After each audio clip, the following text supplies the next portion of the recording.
কি বলতেছে? থাপ্পড় কি আরেকটা দিব?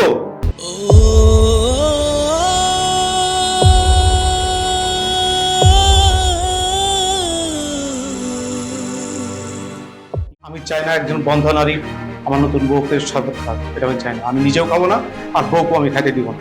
আমি তোকে ছোটবেলা থেকে কত কষ্ট করে মানুষ করলাম, নিজে না খেয়ে তোকে খাওয়াতাম, তোকে খাওয়াই পড়া বড় করলাম, আর সেই তুই বিয়ে করে নিয়ে আসলি, একটাবার প্রয়োজনও বোধ করলি না আমাকে অনুমতি নেওয়ার।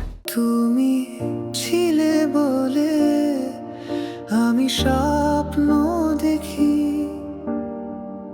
তোমার ছোঁয়ায় জীবনটা থাকবে বেঁচে। হে আল্লাহ, আমি তোমার কাছে একটা সন্তান চেয়েছিলাম। এই সন্তানের জন্য আমার স্বামীকে আমি অন্য একটা নারীর হাতে তুলে দিয়েছি।